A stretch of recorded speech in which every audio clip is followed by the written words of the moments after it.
Assalamualaikum warahmatullahi wabarakatuh. Apa kabar teman-teman semua? Semoga dalam keadaan sehat dan selalu dalam lindungan Allah SWT. Sebelumnya, perkenalkan kami dari kelompok 6 yang beranggotakan saya sendiri, Pratiwulandini, NIM 1817201200, absen 25. Kemudian ada Akila Rama Putra Pradana, NIM 1917202113, absen 52. Kemudian ada Setio Budianto, NIM 1817201121. Kemudian ada Sofia Nurul Fajriyah, NIM 1817201122, absen 24. Dan yang terakhir ada Lutfiana Zulfa, NIM 1817406067, absen 48. Di sini kami akan menjelaskan mengenai dalalah al-nas dan mantuk. Langsung saja ya teman-teman, kita masuk ke pembahasan yang pertama, yaitu dalalah al-nas. Ya, saya Pratiwulandini, di sini saya akan menjelaskan mengenai dalalah al-nas. Nah, sumber utama hukum Islam itu kan adalah teks bahasa Arab. Nah, dalam memahaminya tentu membutuhkan sebuah keterampilan khusus agar sesuai dengan maksud syar'i. Nah, setiap redaksi teks tersebut itu sebenarnya adalah petunjuk bagi manusia yang kemudian dijadikan atau disebut sebagai dalalah. Menurut Al-Munawwir Al-Munjid, dalalah itu secara bahasa berarti petunjuk atau sesuatu yang dapat dijadikan petunjuk atau alasan. Sedangkan menurut istilah, dalalah ialah pengertian yang diperoleh dari lafaz-lafaz nas sehingga dapat menunjukkan beberapa pengertian yang saling berdekatan. Dengan demikian dapat disimpulkan bahwa dalalah itu ialah penunjukan suatu lafaz yang dapat dipahami sehingga dengannya status hukum itu dapat disimpulkan. Nah, penunjukan lafaz nas menurut Hanafiyah itu ialah bahwa nas Al-Quran dan Sunnah itu merupakan kumpulan lafaz yang dalam usul fikih itu disebut juga dengan dalil yang memiliki dalalah tersendiri. Dalil hukum ialah segala sesuatu yang dapat dijadikan pijakan dalam usaha menemukan dan menetapkan hukum syara secara tepat. Ulama Hanafiyah membagi cara penunjukan dalalah lafaz nas itu menjadi 4. Yang pertama ada ibarah an-nas, yang kedua ada isyarah an-nas, yang ketiga ada dalalah an-nas, dan yang terakhir ada iktidlah an-nas. Selanjutnya mengenai ibarah an-nas. Ibarah an-nas itu merupakan petunjuk lafaz sesuai redaksi kalimat itu sendiri, baik dimaksudkan untuk arti literal atau figuratif. Dengan kata lain, ibarah an-nas ialah petunjuk yang pengertiannya itu diungkapkan oleh kalimat itu sendiri. Jadi ibarah al-nas itu merupakan dalalah tersurat. Contohnya, misal kita membaca sebuah tulisan begini, mahasiswi Fakultas Keislaman wajib memakai jilbab. Maka kita bisa langsung menangkap nih pesan yang diinginkan, yakni keharusan menggunakan jilbab bagi seorang mahasiswi. Kemudian contoh lain, dalam Undang-Undang Nomor 21 Tahun 2008 tentang Perbankan Syariah ada pasal berbunyi, dengan telah diberlakukannya Undang-Undang tentang Perbankan Syariah, maka terdapat 2 undang-undang yang mengatur perbankan di Indonesia, yaitu Undang-Undang Nomor 7 Tahun 1992 tentang Perbankan sebagaimana telah diubah dengan Undang-Undang Nomor 10 Tahun 1998 dan Undang-Undang Nomor 21 Tahun 2008 tentang Perbankan Syariah. Dari pasal tersebut, undang-undang yang mengatur hal tersebut yakni Nomor 10 Tahun 1998 dan Nomor 21 Tahun 2008. Dari pasal tersebut jelas bahwa setelah berlakunya Undang-Undang Perbankan Syariah, ada 2 undang-undang yang mengatur hal tersebut, yakni Nomor 10 Tahun 1998 dan Undang-Undang Nomor 21 Tahun 2008. Contoh lain dalam potongan Quran Surat Al-Baqarah ayat 275 yang berbunyi Bismillahirrahmanirrahim wa ahallallahul baina wa harramar riba, yang artinya Allah menghalalkan jual beli dan mengharamkan riba. Nah, dari ayat tersebut itu kita bisa memahami nih bahwa jual beli itu halal sedangkan riba itu haram. Selanjutnya mengenai isyarah an-nas. kondisi dan keadaan tertentu itu seseorang mungkin tidak dapat langsung mengambil makna dari kata dan susunannya. karena pesan kadang terdapat di balik kata berdasarkan kelaziman, sehingga hal ini membutuhkan pemikiran serius dan mendalam untuk menggali makna tersebut. Menurut pengertian, isyarah an-nas itu adalah penunjukan lafaz atas surat ketentuan hukum yang tidak disebutkan langsung oleh lafaz nas, tetapi merupakan kelaziman bagi arti yang diungkapkannya. Untuk itu, isyarah an-nas itu sesungguhnya adalah petunjuk lafaz atas sesuatu yang bukan dimaksudkan untuk arti menurut asalnya. Tegasnya dalam hal ini adalah dalalah lafaz yang didasarkan atas arti yang tersirat, bukan lafaz atas dasar yang tersurat. Jadi isyarah an-nas ini kebalikan dari ibarah an-nas, gitu ya teman-teman. Contohnya, ketika kita masuk di sebuah ruangan dan melihat tulisan di ruangan tersebut bahwa ruangan ini bebas asap rokok, maka sesungguhnya yang diinginkan pembuat tulisan itu adalah larangan merokok. Tidak sekedar informasi tentang tidak ada asap rokok, tetapi juga adanya larangan merokok dalam ruangan tersebut. Nah, untuk memahami pesan ini membutuhkan berpikir yang mendalam berdasarkan kelaziman atau keadaan. Contoh lain, misalkan ada pesan masuk ke WA atau WhatsApp kita, dan pesan tersebut itu dari orang tua yang tulisannya begini, kuliah yang serius ya. Pesan tersebut menginginkan agar kita belajar yang rajin, mengerjakan tugas sesuai ketentuan, dan bersikap sesuai aturan kampus. Nah, beginilah makna lazim bagi kita yang sedang kuliah dengan benar. Makna serius di sini itu bukan sekedar tidak boleh rileks dan tidak boleh tersenyum, tetapi makna serius di sini tuh kuliah dengan benar, gitu ya teman-teman. Nah, dalam Quran Surat Al-Baqarah ayat 233 yang artinya, dan kewajiban ayah memberi makan dan pakaian kepada istri dengan cara ma'ruf. Secara ibarat nas, pengertian yang dapat ditangkap dari ayat ini adalah bahwa ayah wajib mengayomi istri mereka berupa pemberian nafkah dan pakaian, bahkan berupa tempat tinggal yang layak dan patut. Kemudian contoh lain dalam Quran Surat Ali Imran ayat 159 yang artinya, maka disebabkan rahmat dari Allah lah kamu berlaku lemah lembut terhadap mereka, kiranya kamu bersikap keras lagi berhati kasar, tentulah mereka menjauhkan diri dari sekelilingmu. Karena itu maafkanlah mereka, mohonkanlah ampun bagi mereka, dan bermusyawarahlah dengan mereka dalam urusan itu. Kemudian, apabila kamu telah membulatkan tekad, maka bertakwalah kepada Allah. Sesungguhnya Allah menyukai orang-orang yang bertawakal kepadanya. Dari isyarat ayat tersebut adalah kewajiban merealisasikannya sebuah komunitas yang berbudaya saling meminta maaf dan memaafkan, serta terbiasa bermusyawarah di setiap persoalan. Contoh lain dalam Quran Surat An-Nahl ayat 143 yang artinya, dan kami tidak mengutus sebelum kamu kecuali orang-orang lelaki yang kami beri wahyu kepada mereka. Maka bertanyalah kepada orang yang mempunyai pengetahuan jika kamu tidak mengetahui. Sebagaimana ayat sebelumnya, isyarah ayat ini adalah kewajiban mewujudkan ahli zikir atau orang yang berpengetahuan dalam suatu umat. Saya Lufianus Zulfa akan mencoba menjelaskan mengenai dilalah anasah. Dilalah anasah ialah petunjuk lafal atas suatu ketetapan hukum yang disebutkan nasah, berlaku pula atas sesuatu yang tidak disebutkan atau maskut kanhu. Karena antara kedua yang disebutkan dan yang tidak disebutkan terdapat pertautan yang ilat, di mana pemahaman atas keduanya dapat dilakukan dengan mudah, yang cukup dengan analisa kebahasaan, tidak memerlukan ijtihad dengan mengarahkan segala kemampuan daya nalar.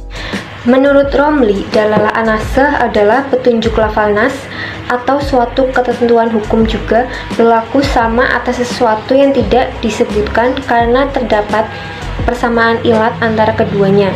Contoh untuk maksud ini dapat dilihat dalam surah Al-Isra ayat 23 yang artinya, maka janganlah kamu mengucapkan kata kepada orang tuamu dan jangan pula kamu hardik mereka berdua.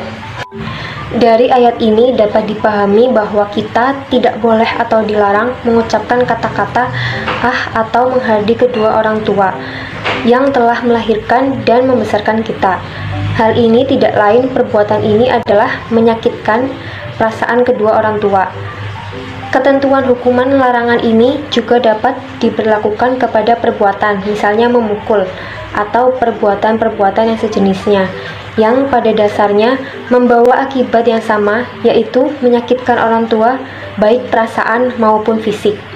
Dengan demikian, dapat dipahami bahwa apapun perbuatan atau tindakan yang dilakukan selain ucapan atau hardikan yang dapat menyakiti kedua orang tua adalah dilarang dan mengakibatkan berdosa kepada Allah Subhanahu wa Ta'ala.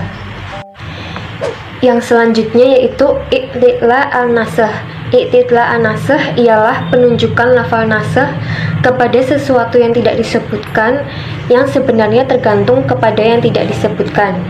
Dari definisi ini dapat dipahami bahwa suatu petunjuk makna lafal nasakh baru bisa dipahami secara jelas bila ada penambahan kata untuk memperjelas maksud yang terkandung dari suatu teks nasakh. Menurut Romli, i'tida an-nasakh adalah penunjuk lafal nasakh kepada sesuatu yang tidak disebutkan, dan penunjuk ini akan dapat dipahami jika yang tidak disebutkan itu harus diberi tambahan lafal sebagai penjelasannya. Sebagai contoh dapat dilihat dalam firman Allah pada surat Al-Maidah ayat 3 yang artinya diharamkan atas kamu bangkai, darah, dan daging babi. Pengertian ayat ini belum jelas, oleh karena itu diperlukan penjelasan dengan menambah unsur kata dari teks.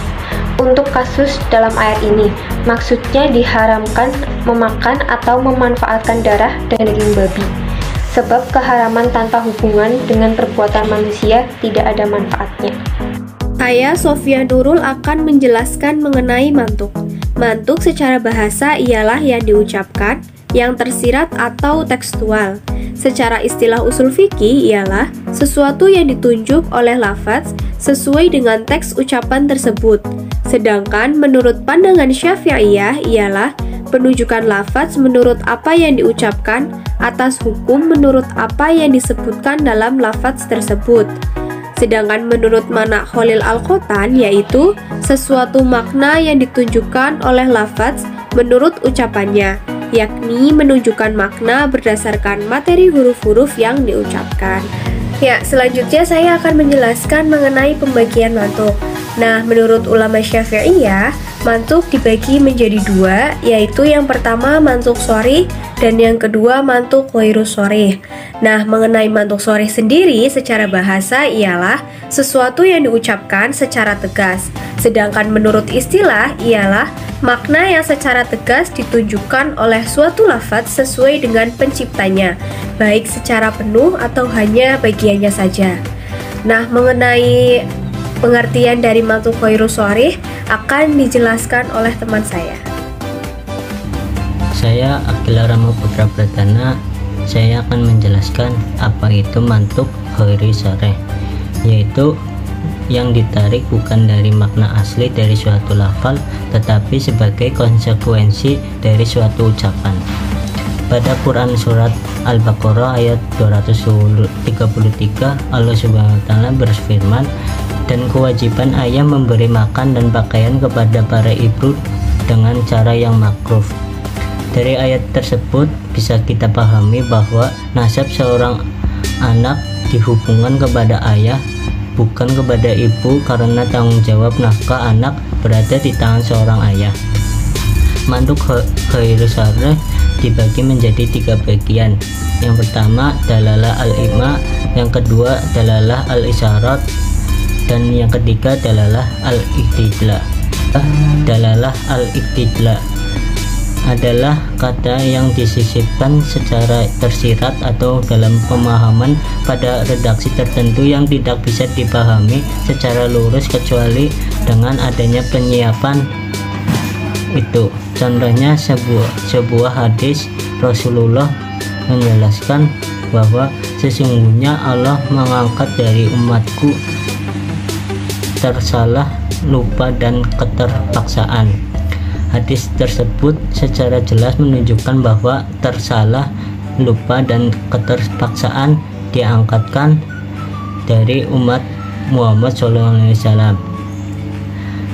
Pengertian tersebut sudah jelas tidak lurus karena bertentangan dengan kenyataan.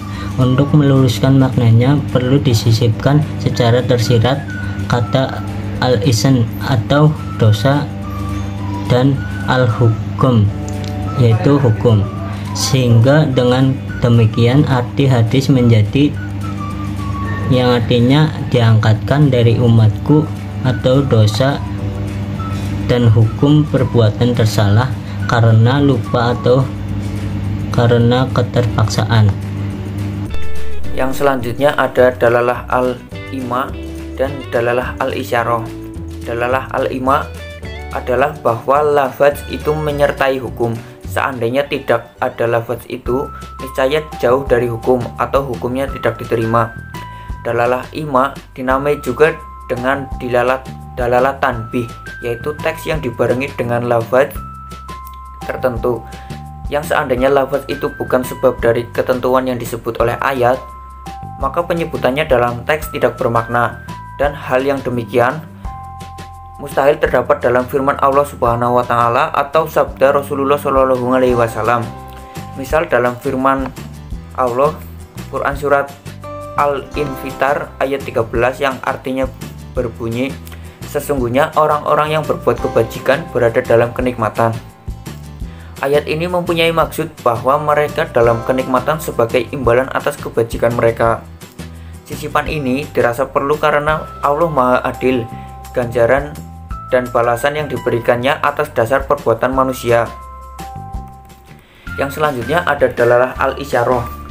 Dalalah isyarah yaitu bermakna yang ditarik dari lafaz, namun bukan berarti itu yang dimaksud oleh lafaz. Akan tetapi ia memiliki hubungan kelaziman dengan konteks uraiannya. Misal dalam firman Allah Subhanahu wa taala surat Al-Baqarah ayat 187 yang artinya berbunyi, dihalalkan bagimu pada malam hari bulan puasa bercampur dengan istri-istrimu. Mereka adalah pakaian bagimu dan kamu pun adalah pakaian bagi mereka. Allah mengetahui bahwasanya kamu tidak dapat menahan nafsumu, karena itu Allah mengampuni kamu dan memberi maaf kepadamu. Maka sekarang campurilah mereka dan ikutilah apa yang telah ditetapkan Allah untukmu, dan makan minumlah sehingga terang bagimu benang putih dari benang hitam, yaitu fajar. Kemudian sempurnakanlah puasa itu sampai datang malam. Tetapi janganlah kamu campuri mereka, sedangkan kamu beriktikaf dalam masjid, itulah larangan Allah. Maka janganlah kamu mendekatinya. Demikianlah Allah menerangkan ayat-ayatnya kepada manusia supaya mereka bertakwa atas ayat yang supaya mereka bertakwa. Ayat di atas memperbolehkan suami istri untuk berhubungan seks pada malam puasa, yakni sampai batas berakhirnya malam. Hal itu mengisyaratkan bahwa seseorang yang dalam keadaan junub tidak batal puasanya, walaupun hubungan seks itu berlanjut dan selesai pada detik terakhir sebelum berakhirnya malam. Bagi mereka yang melakukan hubungan seks pada akhir detik malam, tentu saja ketika itu dia masih dalam keadaan junub atau karena belum mandi janabah. Ya, demikian tadi materi yang dapat kami sampaikan. Kurang lebihnya mohon maaf. Dan bila teman-teman ada pertanyaan, bisa langsung diajukan. Terima kasih. Wassalamualaikum warahmatullahi wabarakatuh.